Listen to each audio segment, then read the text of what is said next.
Hi, welcome to this Blender video tutorial entitled Blender Controls. As we have seen in the Blender Default Scene video tutorial, the default Blender interface consists of a number of editor windows. Some of these have associated context buttons and various collapsible panels.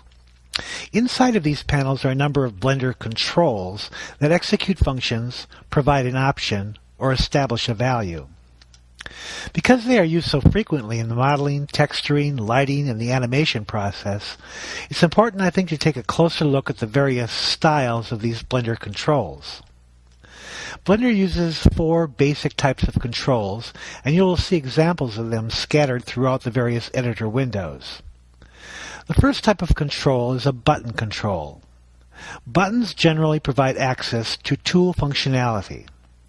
For instance, I will right-click on the default cube object, thus selecting it, and click on the Duplicate button in the 3D Editor Object Tools panel and create a duplicate cube object.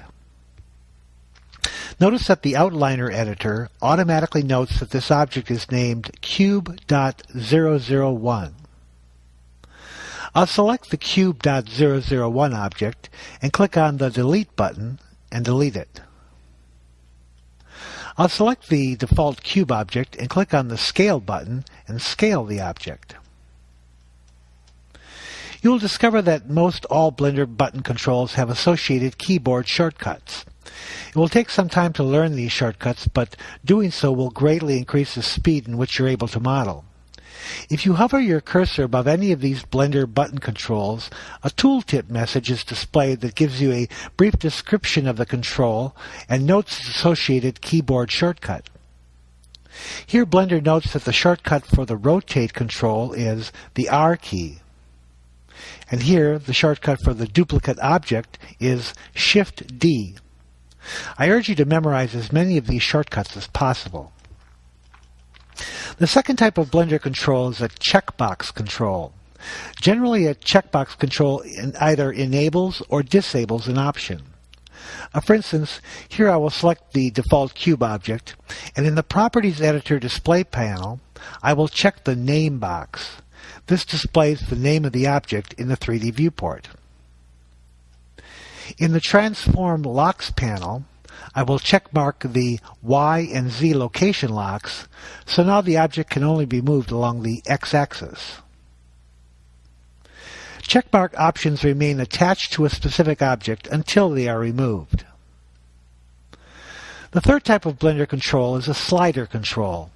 Generally, sliders allow you to enter a floating value. This value is usually between 0 and 100 or 0 and 1, but some Blender sliders are restricted to a limited negative value to a limited positive value. For instance, here I will select the default cube object and then click on the Modifier Context button in the Properties Editor, and I'll add a bevel modifier to the cube object. The width of the bevel is controlled by a Blender slider control.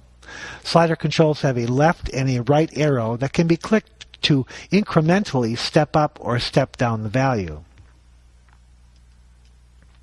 You can also click on either arrow and drag the value. It's also possible to click on the value itself and type in an exact value. Here I will set the width value to 0.35. Confirm by hitting the Enter key. Here I'll go back to the Object Context button of the Properties Editor, and in the Transform panel, adjust the rotation of the cube object around the Y-axis. A variation of this slider control is a direct click and drag slider.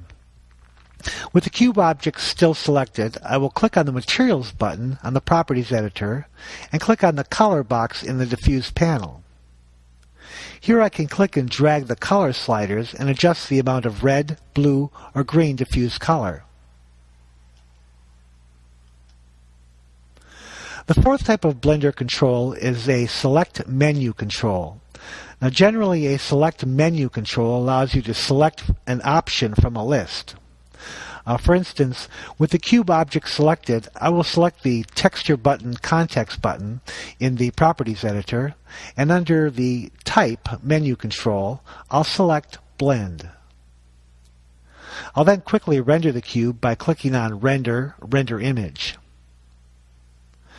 Now you will encounter these four types of Blender controls: buttons, checkboxes, sliders, and menus throughout your modeling, animation, and rendering process.